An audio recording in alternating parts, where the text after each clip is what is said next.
O que se espera de um homem na plenitude das suas funções físicas com 40, 50 anos? Possa exercer, tem um papel sexual ativo, que ele consiga desenvolver suas atividades, é o ápice da sua intelectualidade, que ele consiga trabalhar, que ele consiga acompanhar o desenvolvimento dos seus filhos. Você vê uma pessoa privada disso. Também aí é o combo da destruição renal e da destruição vascular como um todo, né? Aumenta a sua chance de ter infarto, aumenta a sua chance de ter AVC, aumenta a sua chance de ter problema renal. A gente fica cada vez mais insensível ao nosso próprio limite, né? Assim, acho que às vezes é mais fácil você tentar continuar com uma rotina insalubre, tentar entregar o mesmo entendendo que você tem uma restrição física, com uma diminuição da sua potencialidade, sua capacidade, do que você ver que, tipo, com o tempo talvez você deva desacelerar um pouquinho mais.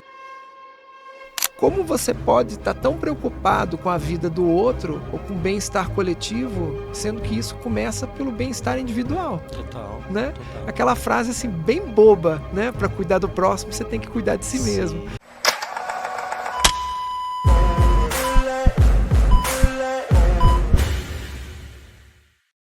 Olá, sejam todos muito bem-vindos a mais um episódio do CardioPod, o seu podcast feito para você, meu caro amigo 40+, para você entender mais a respeito do seu corpo, da sua saúde, da sua mente, para você ter, enfim, uma vida melhor. A gente traz conteúdos aqui para que você tenha uma transformação a cada contato com a gente. Hoje temos aqui uma presença muito especial, meu grande amigo Herculano, seja muito bem-vindo. Obrigado pelo convite.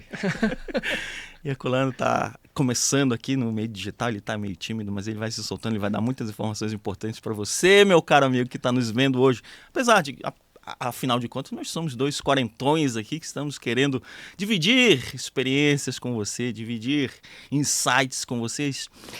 Deixa eu apresentar aqui o Herculano. O Herculano é médico, nefrologista, coordenador da nefrologia da Rede D'Or ABC, pai do Joaquim, do João e da Isabela. Depois ele vai me contar como é que ele gerencia essa coisa de coordenar uma especialidade e ainda ser pai de três, meu amigo. Você reclamando aí com um, com dois. E marido da Fernanda, isso aqui não pode faltar, hein? Diga lá, Herculano. Então é isso, cara. É um malabarismo, né? Como é? Primeira pergunta, assim, como é que faz para gerenciar? Gerenciar uma equipe de nefrologistas, que se você tem, e gerenciar a rotina da casa, assim, as demandas de marido, as demandas de pai. A gente estava conversando aqui nos bastidores, a gente tem filhos que estão começando a chegar aí na adolescência. O meu já tá com 15, já tá namorando, já tá ali. O cara, semana que vem já vou montar ele para morar sozinho já e segue a vida. E você, como é que você faz? Como é que gerencia isso tudo? Cara, assim, tem uma analogia que eu gosto muito de usar, que é aquela dos pratinhos do equilibrista, né? Sim. Assim, a gente no circo, não sei se quem é mais novo vai entender essa analogia. É né? verdade. Depois vocês procurem aí que é o cara que equilibrava pratos no circo. Então, assim, é você tentar dar a mesma ou a melhor, a quantidade necessária de atenção possível a várias áreas da sua vida, né? A profissional, a pessoal, a ser pai, né? Ser médico e você ter uma função gerencial também é bem desafiador. Mas, assim, eu acho que não existe um equilíbrio estático, né?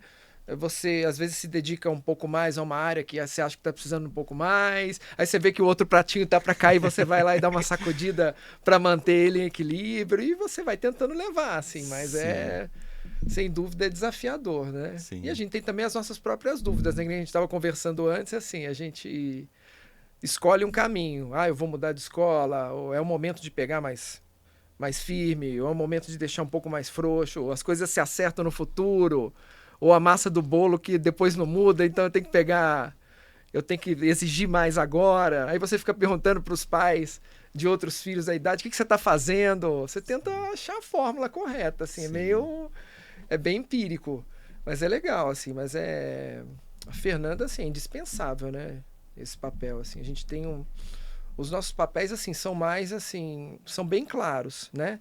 Ela acabou abrindo um pouco mais de mão da vida profissional dela para ficar com as crianças. Então, acho que ela é físio? Ela é físio, né? Então, assim, super importante hoje que se fala dessa questão das crianças estarem muito tempo conectadas, essa questão de qual a idade que é para a gente dar rede social para as crianças. Então, assim, a gente também está vivendo muito esse exemplo, né? Então a gente tem que se policiar pra gente ficar menos tempo, mas ao mesmo tempo a gente quer ficar também, porque é aquele estímulo de dopamina. Ao mesmo tempo você tem que saber o que cada um tá fazendo. Então são 3 pais e 3 mães diferentes, porque cada criança tá numa idade, cada um precisa de um pai É diferente. verdade. Eu tô chegando aos o meu mais velho tá chegando aos 12 agora. Então você fala, pô, já sei tudo que eu preciso para ser pai. Sim. Não, mentira. Aí você começa a comprar um monte de livro para É. saber como que você lida com o adolescente. Sim. O que é privacidade que precisa ser respeitada, e o que é vigilância que precisa acontecer. Mas é difícil, assim. Eu acho que o roteiro para ser pai tá menos definido do que, às vezes, o roteiro para nossa atividade profissional, Sim, né? Às sim. vezes você tem um fluxograma, você tem um dress code, você tem uma maneira, uma orientação sobre como exercer sua liderança horizontal, Sim. né? E inspiração, e às vezes, assim, acho que tá mais escrito, o que o roteiro tá mais pronto para a sua atividade profissional do que para a sua atividade como pai Sim. ou como esposo também, né? Sim. E mesmo porque isso muda muito, né? Isso é muito dinâmico, né? A própria produção científica muda muito, então a gente vai tendo que se atualizar. E com essa atualização a gente vai ficando um pouco mais seguro, né? Eu estou seguindo o guideline, eu estou seguindo a diretriz europeia, eu estou seguindo a diretriz americana, mas qual é a diretriz que eu sigo para ser um pai melhor, para ser um marido melhor, né? Cara, essa semana eu tava impressionante, assim, tava com esse movimento de desconecta, né? Não sei se vocês já ouviram falar, né? Assim, podcast é sobre saúde, a gente veio falar sobre educação infantil. Aqui que a gente fala de tudo. Fazer... Saúde então, mental do homem 40 a mais. Que é o desconecta, que não adianta você deixar... Não sei se eu tô falando alguma... Porque meu conhecimento é de leigo também, né? De ouvir rádio, de ouvir um podcast. E de que não adianta você desconectar, diminuir a conexão, o tempo que as crianças ficam na internet, se os demais, se o redor tá mantido, que ela vai se sentir um outsider. Sim. Vai atrapalhar até na integração dela com as outras crianças, né? E é difícil, assim, é tudo muito rápido, né? A gente tinha isso em medicina, né? Que a medicina era construída sobre seus próprios escombros, né? Uma verdade que era tida como uma pedra fundamental, ela se destrói e aí ela tem uma virada de 180 graus. Às vezes eu tenho a impressão de que a gente está vivendo isso em relação à educação infantil também, né? Essa questão da nossa primeira geração de crianças conectadas. Então, assim, você querer buscar o que é o melhor, sabendo que vai errar, é muito desafiador, né? Eu acho que... Porque, assim, a gente tenta ser o melhor que a gente é do ponto de vista profissional, acho que é um reflexo de quem a gente é, dos nossos ideais. Mas eu acho que a gente se sente mais responsabilizado, porque a gestão da nossa empresa familiar é vitalícia, né? Sim. Não vai mudar o diretor, se Deus quiser, a diretoria não muda, né? O conselho está preservado. Não que seja uma licença para a gente fazer assim, eu posso errar no trabalho. Não é isso. Sim. É que a gente vai, mesmo que a gente não queira, a gente vai se deparar com o efeito de uma escolha que talvez não tenha sido tão boa lá na frente. Então, assim... É difícil, assim, divertidamente de casa, né? Total. Assim. E uma coisa que eu sinto muito é uma certa dificuldade de você avaliar, né? Qual é a evolução, né? Quais são os indicadores que a gente segue? É o filho te contar a rotina dele, né? É o filho te contar primeiro qual é a sua proximidade com os amigos dele, né? Então a gente conversava isso no início aqui. Uma coisa que eu tento fazer é me aproximar da rotina dele, né? Então eu vejo o que ele está consumindo na internet, eu vejo quais são os amigos, eu vejo as músicas dele. Fala, meu filho, e aí, o que tá bombando aí? Aí ele me mostra o Spotify dele. Cara, tô ouvindo rap, tá ouvindo trap, que eu não tinha ideia do que era trap. E aí é uma coisa que você vai tendo que opa, peraí, vamos sentindo aqui onde a gente tá, como isso tá influenciando a cabeça de um garoto de 15 anos, né, que não é mais aquela criança que eu tinha, né?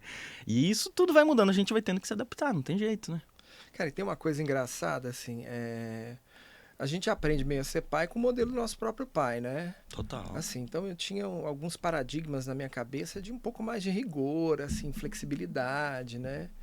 E às vezes você se pega agindo de uma maneira automática com seus filhos, né? Assim, às vezes com uma expressão emocional talvez um pouco mais intensa do que você gostaria. Eu tento pensar assim, é óbvio que não é a mesma coisa, mas assim, por que muitas vezes... Outro dia eu estava conversando com a minha esposa sobre isso, né?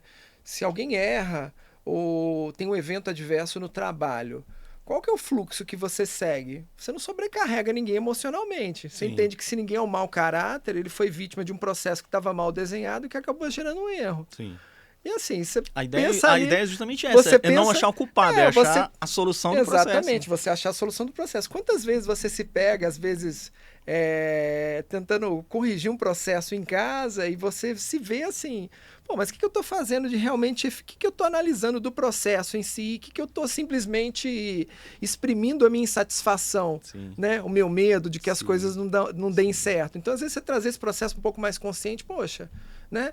A ideia não é afogar a criança com sentimento, ele vê a sua insatisfação de uma maneira proporcional, mas assim, dirigir essa insatisfação e você ter certeza, obviamente, que seu filho não é um mau caráter, Sim. que tem bons princípios, que não quer errar de propósito, você ajudá-lo a enxergar o processo pelo qual você acha que teve uma falha e você agir de uma maneira corretiva com ele, né? Assim, acho que não tem um ser humano para a vida. A gente não é diferente. Eu acho que eu não sou um cara diferente no trabalho ou em casa ou com a minha esposa.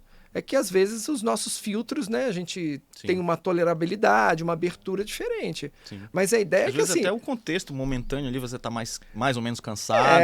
eu acho que tá você se com- permite mais, mas assim, eu acho que assim, a nossa proposta, assim, moralmente, os nossos objetivos, os nossos goals, né, são os mesmos. E quem nós somos também é a mesma pessoa. Então, assim, eu acho que isso é muito desafiador, assim, você ser a mesma pessoa em todos os contextos. Sim. Obviamente que você não vai ser idêntico, é isso. Em casa você está Sim. mais relaxado, você se permite mais, às vezes uma expressão, algo que você Sim. não seria adequado Sim. no trabalho. Mas assim, eu acho que você entender, você conseguir buscar essa unificação dos seus princípios e uma maneira de agir assim que seja adequada para todo mundo, né? Às vezes no trabalho você vê uma pessoa, por exemplo, você tem um processo puramente técnico que você tem que agir, tem que executar uma correção. Mas você poder entender que às vezes você pode dar alguma coisa a mais do ponto de vista afetivo, Sim. né? Sim. Consolar a pessoa, entender ou estender o alcance do seu auxílio a simplesmente uma análise técnica. E o contrário meio em casa também, Sim. assim, porque particularmente, o que eu sinto às vezes é que a gente tem tem essa válvula solta pro emocional, essa liberdade de dizer o que a gente sente.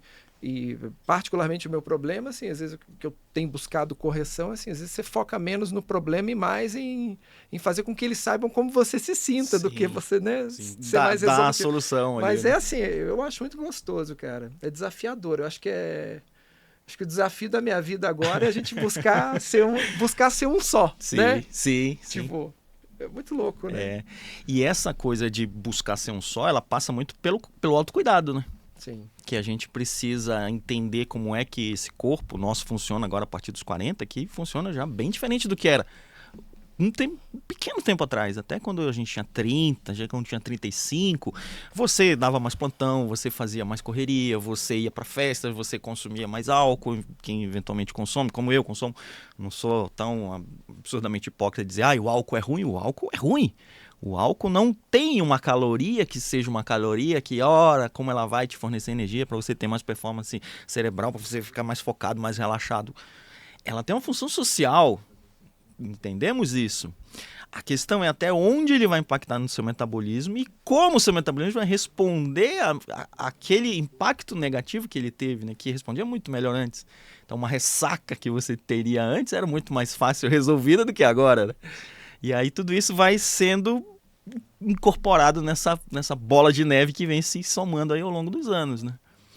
Você entende essa mudança de metabolismo? Isso te afeta de alguma forma? Acho que mais assim? que entender, eu sinto isso. Eu sinto muito assim, essa falta de disposição, essa diminuição da minha disposição ao longo do tempo. Assim, acho que é natural. Assim. Você deu um exemplo que é muito comum para a gente, nós que fomos colegas de plantão, assim, a nossa disposição para trabalhar à noite, a se submeter a uma inversão do ciclo sono-vigília era muito maior. A semelhança de que a gente ouve que o cara, eu sou mais jovem, eu saía, bebia, no outro dia eu emendava a aula que eu tinha que ir junto. Isso é Agora, para mim, isso é um negócio... Nunca fui muito, assim, adepto de ser um cara com uma privação de sono muito grande. Mas, assim, eu sinto esse peso com uma intensidade muito grande, assim, muito grande. Eu acho que deve ser muito desafiador, inclusive, assim, que é algo dos nossos tempos para quem é pai com uma idade um pouco maior, né? Eu fui pai a primeira vez com 31 anos. Sim. Então, assim, se eu agora já sinto aquela dificuldade de você correr o quanto você acompanhar gostaria, o ritmo, né? Eu fico imaginando, assim, uma pessoa bem desafiadora, assim, é um desafio dos nossos tempos, sim, né? Assim. Sim. Por isso que a gente trabalha aqui para vocês, meus caros amigos, uma forma de você ajustar o seu funcionamento do metabolismo, como esse metabolismo está trabalhando em termos de entrega que você tem, em termos de demanda que você tem, e como é que a gente consegue fazer isso de uma forma que seja saudável, né? Não é de uma forma simplesmente, eu tomei o meu remédio ali para eu performar e eu ficar... A galera do escritório tem usado muito, né? O Vivance, aí eu tomei para performar, fazia minhas 48 horas ininterruptas para eu entregar aquele relatório na segunda-feira, e na segunda-feira começa tudo de novo, e você fica naquele ciclo, e aí como é que faz isso? Não é sustentável. Muito louco, né? Você vê que são filhos do nosso tempo mesmo. Assim, enquanto antigamente você tinha um paradigma de uso de droga para recreação, Sim. Hoje a gente se depara com um paradigma de uso de droga para aumentar a sua produtividade, né? Assim, é muito louco como o mundo mudou em tão pouco tempo, né? Mas assim, acho que as pessoas às vezes não conseguem enxergar. E assim, é uma demanda muito grande, né? Assim, eu tô falando, às vezes a gente é médico, as pessoas acham que a gente tem respostas ou tem menos ansiedades em relação à nossa vida pessoal, à gestão do nosso próprio tempo. Os desafios eu acho que são os mesmos. E eu acho que é até muito mais fácil a gente negligenciar nossa própria saúde, nosso próprio desenvolvimento do que os demais. Assim, a gente fica no fluxo, focado no que a gente tem que fazer e toca o pau. E a semelhança disso, assim, acho que às vezes é mais fácil você tentar continuar com uma rotina insalubre, tentar entregar o mesmo entendendo que você tem uma restrição física, com uma diminuição da sua potencialidade, sua capacidade, do que você ver que, tipo, com o tempo talvez você deva desacelerar um pouquinho mais, né? Sim, sim, total.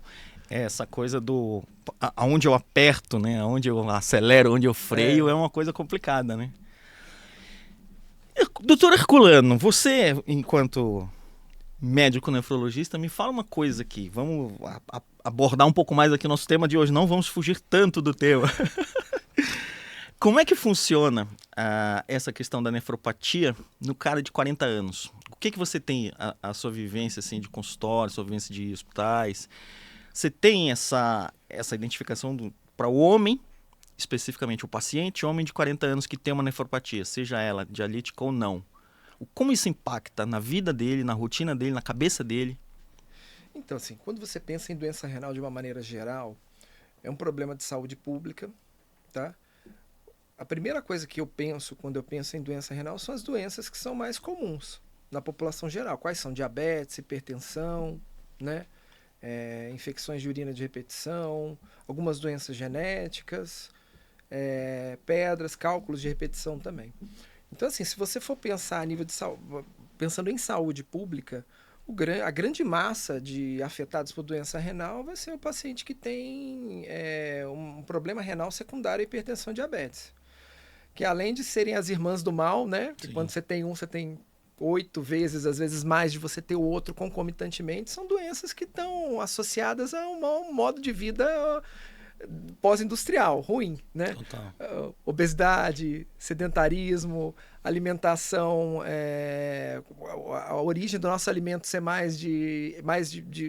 ser muito processado, né? Menos alimentos in natura, muita caloria, né? A gente escolher, não vamos demonizar a caloria, todo mundo gosta de uma caloria, mas a gente tem que escolher entre o ruim e o menos pior, vamos escolher o menos pior. Sim.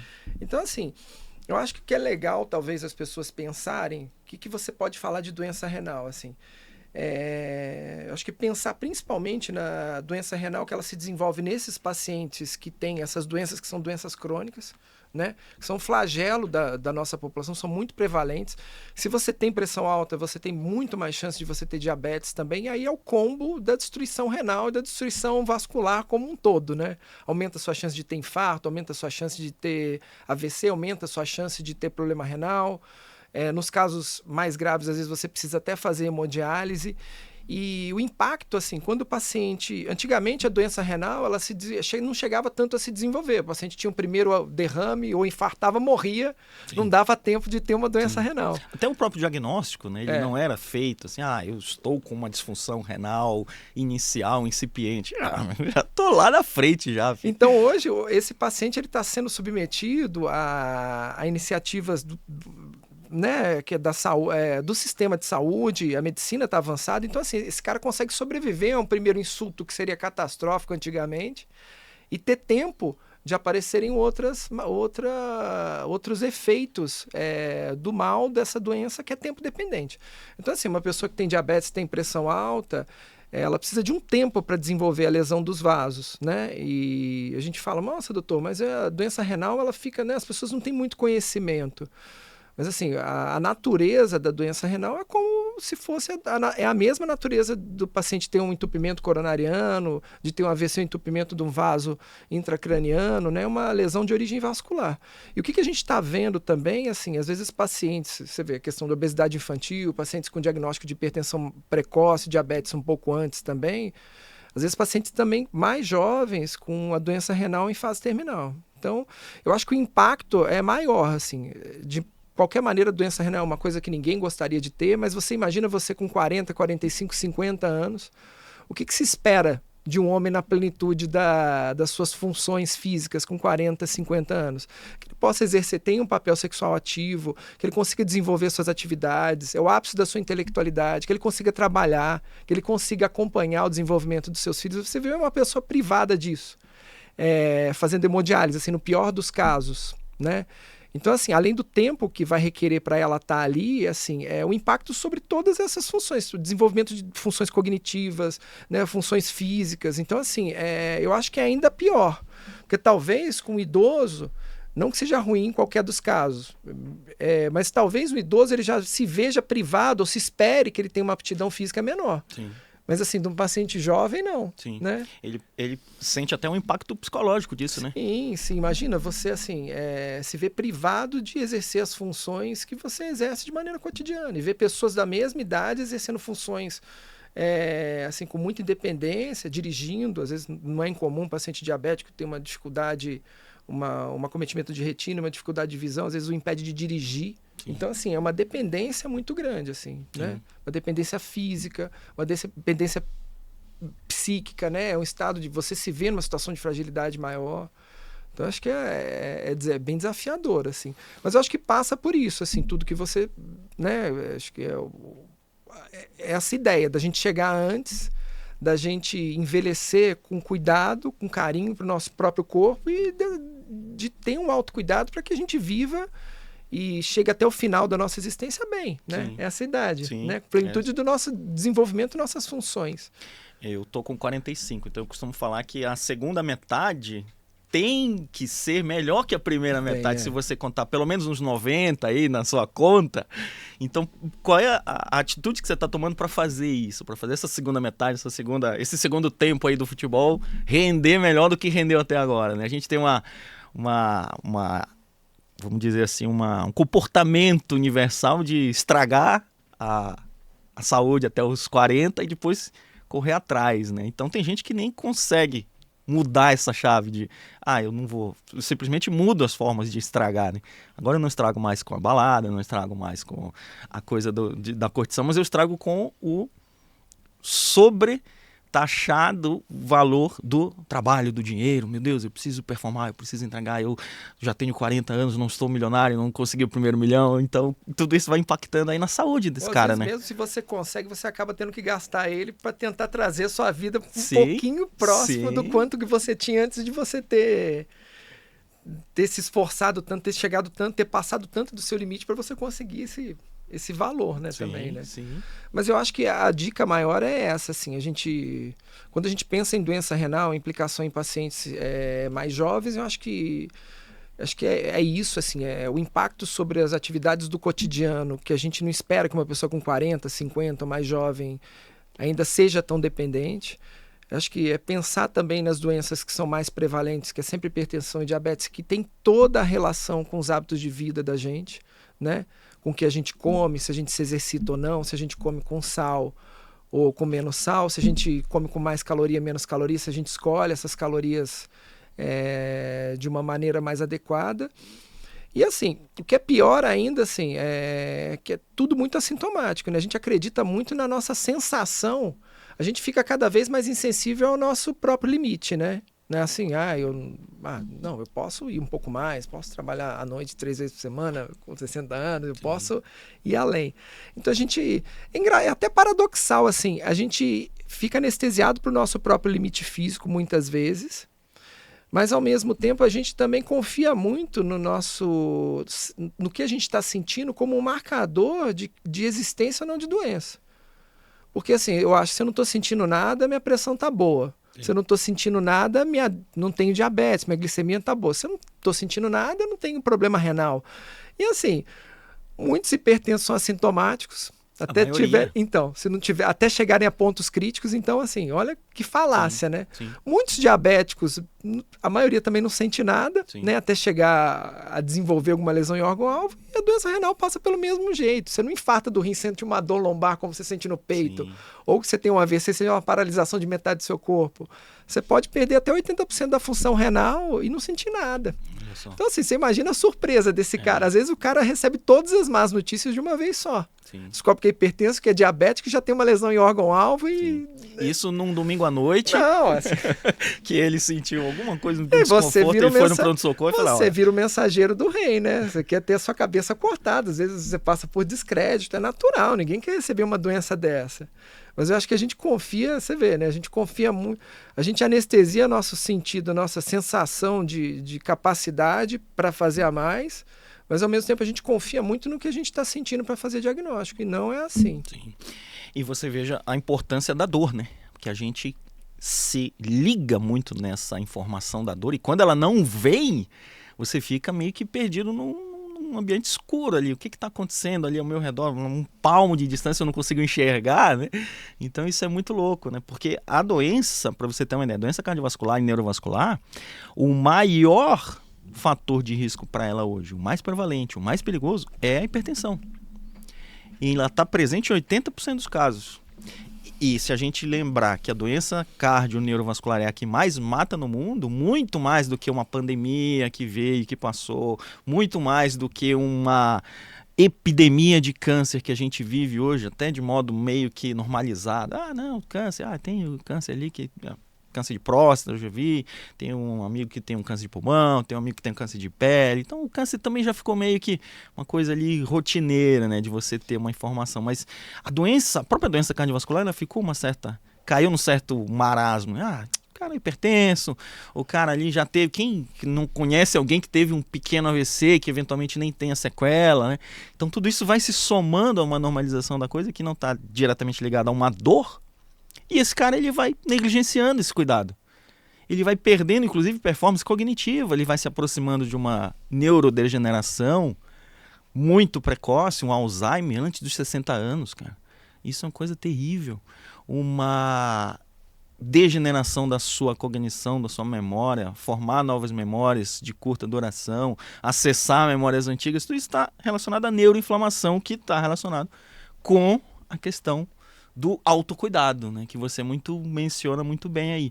E aí eu te pergunto, a insuficiência renal aguda nesse cara de 40 anos, qual que seria uma das maiores preocupações para a gente ter em relação a isso? São drogas, são eventos, como é que funciona isso nesse cara? Então, quando a gente fala de insuficiência renal, conceitualmente a gente fala de doença renal crônica, que é quando você tem uma alteração da porcentagem a funcionalidade, a quantidade. Poderia fazer uma analogia, quantos por cento seu rim funciona em relação ao que se espera para aquela idade, tá? E que persiste por mais de 12 semanas. Então, eu tenho uma disfunção renal que persiste, que eu repeti o exame depois do que eu acho que meu rim levou uma pancada, seja lá qual for o motivo. E ela persiste, a gente diz que ela é crônica. Uma insuficiência renal aguda que tem potencial, né, para reversão. As causas mais comuns de doença renal crônica, como que eu falei, são doenças que são assim, insidiosas, indolentes, né, que é a hipertensão e diabetes. No caso, insuficiência renal aguda, são assim, você pensa num setting intra-hospitalar ou extra-hospitalar. Intra-hospitalar, principalmente, você ter uma infecção grave com uma repercussão sistêmica, que é a sepse, né? Extra-hospitalar, você tem várias causas, assim. Mas uma coisa que eu acho que vale a pena falar, que é uma coisa não incomum de insuficiência renal aguda e que é muito frequente, por exemplo, um paciente que está no estado de desidratação, porque come e bebe menos água, ou que tem uma diarreia, ou que vomitou muito, e aí ele adquire um anti-inflamatório na farmácia sem, né, falando sobre outro problema, que é a automedicação. Né? O cara vai na farmácia, compra uma medicação analgésica que é amplamente utilizada, que você consegue adquirir sem receita, que a maioria das pessoas usa e se tem pouca notícia de que, né, não se diz que o mal real que se fala, que você tem propaganda na TV muitas vezes, e que pode ser um desencadeador de uma insuficiência renal aguda, né? De uma alteração da função renal que seja reversível. Assim. Então, acho que eventualmente é um cara que foi pro futebol dele no sábado, jogou, desidratou, tomou uma pancada, já a CPK já foi lá para cima, e aí a coisa vai evoluindo. É um atleta de fim de semana, né? É o cara que ele tá acostumado, não estava acostumado a ter uma intensidade de exercício físico, então ele vai retomar o que ele acha que ele é capaz, conforme ele fazia quando ele tinha 20, 25 anos, né? Então, uma série de fatores. O cara que vai a primeira vez não é incomum, às vezes, não é tão frequente, mas não é incomum você ter uma pessoa que vai para esportes de alta intensidade, o cara vai, ou ele pega muito pesado na academia, ou ele vai para o crossfit a primeira vez, ele tem uma dor muscular muito intensa, você libera uma quantidade enorme de uma enzima dentro do músculo, que é a CPK, né, a creatinofosfoquinase. E ela como se entupisse os túbulos renais, ela é uma causa de insuficiência renal aguda. Se para aquilo você ainda pega e toma um anti-inflamatório, que é um remédio que também é um fator que se associa a você ter uma piora da função renal, assim, é você juntar a fome com a vontade de comer para ter uma insuficiência renal aguda. Assim. Então, você vê, são coisas do cotidiano, mas muito comuns, assim, muito comuns da gente encontrar e para as quais o remédio, assim, é simples. Sim, né? Sim. Me fala uma coisa, como é que está o cenário da diálise no século XXI? Temos coisas novas, temos uma vida relativamente normal para esse cara dialítico? Então, quando a gente chega a uma fase final, que a gente chama, né, com menos de uma certa porcentagem de funcionamento do rim, menos de 20%, 15%, você tem que substituir a função desse rim. Então, você tem 3 maneiras. Você pode fazer isso de uma maneira necessitando de uma máquina, né? Que é a diálise peritoneal. Peritônio é uma membrana que recorre nos nossos intestinos. Então, ela tem uma permeabilidade, ela troca com o nosso sangue. Então, você coloca um catéter, coloca líquido, espera ela fazer essa troca com essas sujeiras do sangue, depois retira esse líquido e repete esse processo várias vezes. Você tem uma máquina que faz isso, ele infunde e tira esse líquido. O catéter fica na barriga mesmo, o catéter de diálise peritoneal. Você tem a hemodiálise, que é onde o paciente vai até a clínica, ele é submetido a uma punção da sua veia por um acesso, e esse sangue ele é retirado, ele é filtrado e é depois devolvido. E você tem várias maneiras frequências diferentes de fazer isso. Você pode fazer com 2 horas, 1h30 todo dia. Você pode fazer isso 3 vezes por semana, por 3 a 4 horas. Tem alguns programas de diálise que você tem a diálise noturna, o cara vai para a hemodiálise, ele dorme, né? Aproveita o tempo que ele estaria dormindo e é submetido a um tempo de tratamento maior. Né? E tem o transplante renal também, que é uma alternativa. Né? Para os pacientes mais jovens, o transplante renal, se eles têm condição de ser submetidos à cirurgia, é a melhor opção sempre. Entendi. Porque para eles é o que vai garantir mais sobrevida e mais qualidade de vida. Né? Não é só questão de tempo. Se você vê a curva de mortalidade, quanto mais jovem esse paciente é submetido ao transplante, mais vantagem ele tem em relação à sobrevida e qualidade de vida em relação aos demais pacientes que são submetidos a outras modalidades. Só que aí a gente esbarra no fato de nem todo mundo ter um órgão, né? Políticas públicas para captação, você pode receber um órgão de uma pessoa viva, de um parente, de um amigo ou de um doador falecido. Você não tem uma oferta de órgãos que se equipara à quantidade de pacientes que entra em insuficiência renal. Né? Então isso é um problema, isso é o funil dessa ponta. E a gente tem que... O que a gente faz? A gente tem que arrumar uma alternativa. A gente tem surgido tecnologias novas como alternativas para esse paciente que não vai poder ser submetido a um transplante, né? Você tem, ultimamente se popularizou muito um método físico diferente que é a hemodiafiltração, que é HDF, né? Que é um método físico diferente de tirar moléculas um pouco maiores e que, assim, os estudos têm mostrado cada vez mais que eles seriam mais vantajosos em relação ao método físico, que é a hemodiálise clássica, né? Então, assim, a ciência tem buscado alguma alternativa para esse paciente que não poderia ser submetido ao melhor tratamento, né?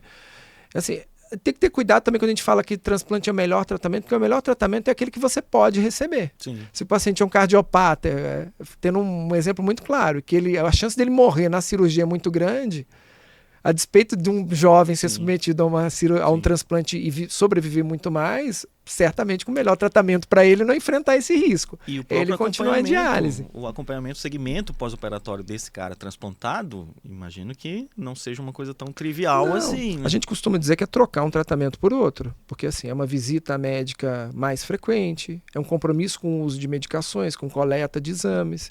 Então assim, não é algo que, voltei para o meu patamar quando eu não tinha problema renal nenhum. Você troca um tipo de compromisso com outro tipo de compromisso. Mas aí basicamente é isso, assim, acho que a hemodiafiltração é o que vende um pouco diferente aí, que é um método físico diferente e essas maneiras... a vantagem dela em relação a uma diálise convencional? Então, o que você tem o método físico que a gente utiliza na hemodiálise convencional é a difusão, né? Que é as moléculas, essa sujeira, essas moléculas menores que passam facilmente por membranas que têm buracos, poros menores, conseguiriam passar mais facilmente. Você acrescenta a isso um método físico diferente que chama convecção ou arraste. O que é a convecção ou arraste? É como se, vou dar um exemplo assim meio grosseiro. Já viu quando a gente via a nossa avó, a nossa tia limpar um quintal antigamente com um balde d'água e tinha aquela sujeira? Sim. Ela jogava aquele balde e aquela água ia empurrando aquela sujeira numa direção. Né? Uma outra analogia, a gente tem que eu gosto muito de fazer, a gente tem uma porta de saída aqui, pegou fogo e a sala está cheia. Se eu estou na porta e todo mundo vai sair, eu vou ser empurrado para fora. Então, assim, essas moléculas maiores, elas são forçadas por uma força física, são empurradas para fora do organismo do paciente. E isso, a longo prazo, teria vantagens. Assim. Quais são os pacientes que a gente sabe que comprovadamente têm benefício de receber esse tipo de tratamento? Né? Os pacientes que não vão ser submetidos a transplante, porque eles vão acumular mais essas moléculas médias. Os pacientes cardiopatas, porque são mediadores inflamatórios que você poderia tirar, então você diminuiria a mortalidade deles também. Sim. Tá?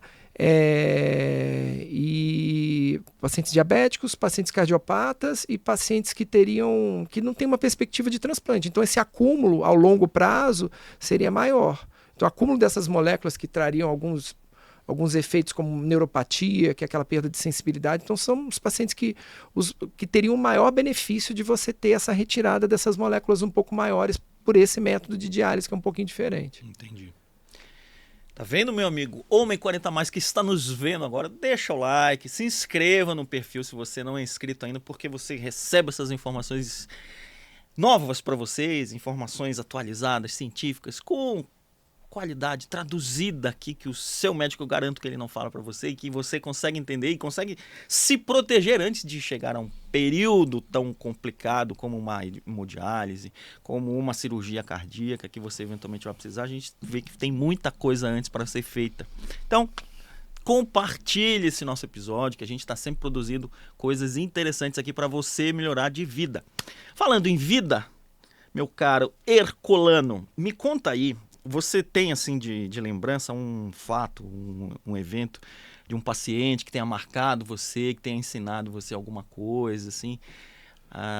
Um paciente que tenha sido destaque, um primeiro paciente que eu dialisei. Você lembra alguma coisa disso? A gente acaba entrando no fluxo, né? E aí vai meio que... Cara, são tantos, assim... São tantos pacientes, tantas histórias, né? Assim, às vezes a gente tem mais facilidade de se lembrar pelos momentos mais catastróficos, né?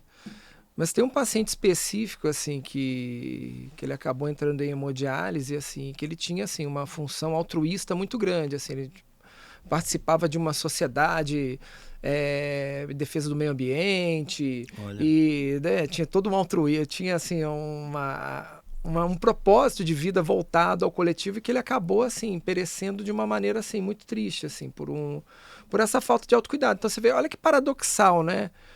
Não sei se dá para falar muito, é difícil assim, às vezes é um automatismo tão grande, tão difícil você falar e preservar a identidade dos outros assim. Sim.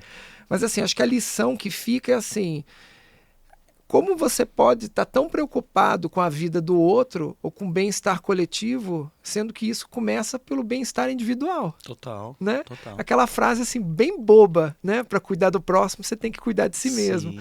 E assim, isso era um expoente assim muito óbvio. Como que você se engaja num tratamento assim ou em questões socioeconômicas, ambientais assim globais e você não começa pelo autocuidado, Sim. né? Tipo, pense de uma maneira egoísta, o mundo vai ter uma pessoa a menos para lutar por isso, assim. Exato. E eu acho que assim, esse paradoxo me chamou muita atenção, assim. Como que você pode estar voltado tanto de uma maneira tão altruísta, que eu tenho certeza que era uma pessoa muito altruísta para o externo, e ao mesmo tempo você, nessa busca, assim, você se negligenciar esse ponto, assim, você esquecer de si mesmo, assim. Mas não no sentido religioso que a gente fala, de esquecer de si mesmo, né? Assim, de esquecer de si mesmo e negligenciar si mesmo, né? Hoje a sociedade, ela cria muito esses filtros aí de que você não pode cuidar de si porque é um egoísmo, você tem que entregar, você tem que se doar totalmente. E, na verdade, acaba sendo o contrário, né? O próprio autocuidado, ele é uma prova de amor com quem você gosta. Eu sempre falo aqui nos encontros que eu tenho, nas lives, nos presenciais que eu consigo fazer, o protocolo da máscara do avião. Que quando a gente é uma coisa que ninguém tá nem prestando atenção, você tá terminando de responder os e-mails ali, naquela hora que o pessoal tá explicando ali a máscara, e você nem percebe que a máscara, ela é orientada lá. Se a gente tiver uma despressurização, um risco ali de acontecer um problema muito grande, primeiro a máscara em você. Depois a máscara na sua mãe, no velhinho que está do seu lado, na sua criança. Porque o reflexo é, meu Deus, eu vou salvar ele. Tá, e aí? Você salvou ele, você desmaiou e ele não vai saber o que fazer. Então é uma coisa muito louca, né? Que a gente vai esquecendo essa coisa de, como eu vou cuidar de mim para poder cuidar melhor e cuidar mais tempo de que eu gosto. Isso parece tão óbvio assim, mas isso é ensinado, por exemplo, quando você faz um curso de socorrista, a primeira coisa, isso é uma coisa também que se bate muito, né? Você tem que ter um ambiente de segurança para você poder atuar, assim. Não é egoísmo.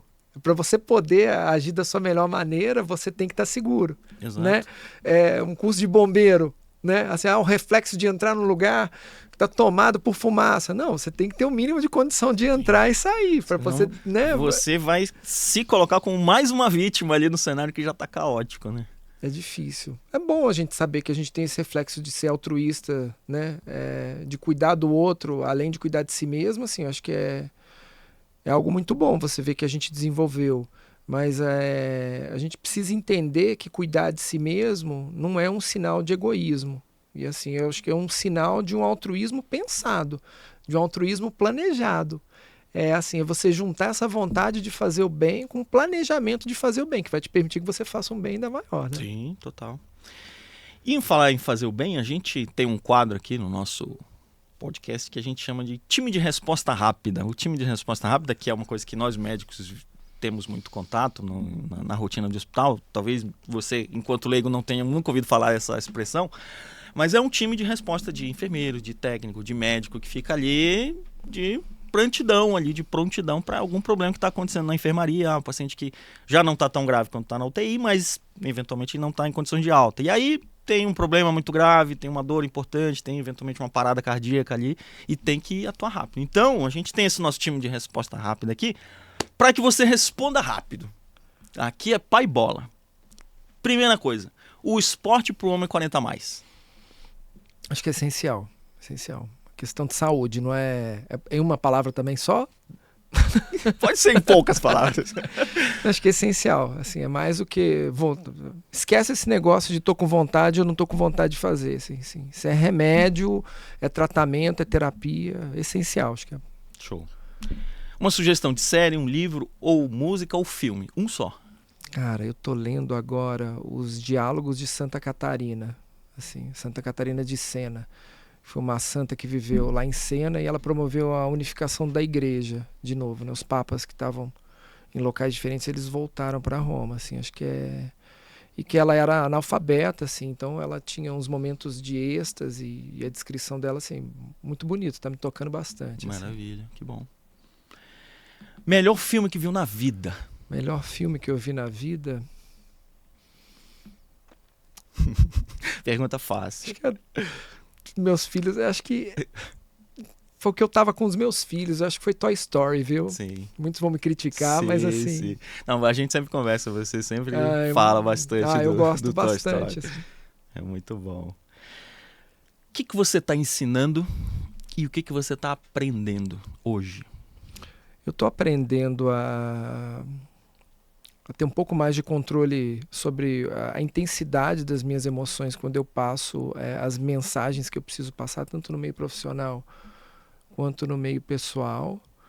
E o que eu estou ensinando, eu estou tentando junto com esse... Ninguém dá o que não tem, né? Estou tentando aprender isso para ver se eu consigo ensinar isso para as pessoas, começar em casa, né? E para quem mais eu posso, às vezes, dar uma dica, contribuir também. Acho que é a mesma coisa. Acho que é... Maravilha. Estamos quase chegando ao final do nosso episódio. Então, se você não é inscrito no canal, se inscreva no canal. Estamos aqui em várias plataformas. Estamos no Spotify, na Apple, no Deezer. Em qualquer lugar você consegue nos encontrar e consegue ter acesso a esse conteúdo transformador para sua vida. Herculano, a mensagem que o Herculano de hoje daria para o Herculano de 2014, 10 anos atrás, o que você falaria para esse cara lá? Eu diria para ele assim, confie menos no talento e mais no esforço. E se preocupe menos e foque mais. Assim. Acho que seria isso. Show de bola. Fala pro pessoal aí, suas redes, seus arrobas, onde encontram o Dr. Herculano Diniz. Então, vocês podem me encontrar no Instagram, Dr. Herculano Nefrologia, tá?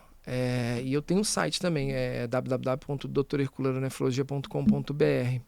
Então escreva um pouco sobre as doenças mais comuns, um pouquinho sobre hemodiálise, quem quiser saber um pouco mais também. E tô lá, mandem mensagens, respondo, tiverem dúvidas. E tem acesso lá, como que vocês conseguem me encontrar, consultório. Mas acho que a ideia é mais do que simplesmente ser um captador de pacientes, assim, é contribuir com o letramento em saúde, para que as pessoas tenham conhecimento sobre doença, saúde, e possam viver melhor, ser felizes, né? Acho que é o que todo mundo quer, ser feliz. Muito. Né? A que custo, né? Por quanto tempo? De sim. modo sustentável ou não? Né? Sim, sim. Tudo isso. E para você que chegou até aqui nesse episódio, muito obrigado pela sua audiência, muito obrigado pela sua interação. O pessoal que deixa dúvida aí, deixem perguntas, deixem dúvidas para o Dr. Herculano, ele vai responder para vocês também. Acessem os canais do Herculano, ele também está começando a se posicionar mais nas redes aí. A gente está aqui para vocês. Até semana que vem.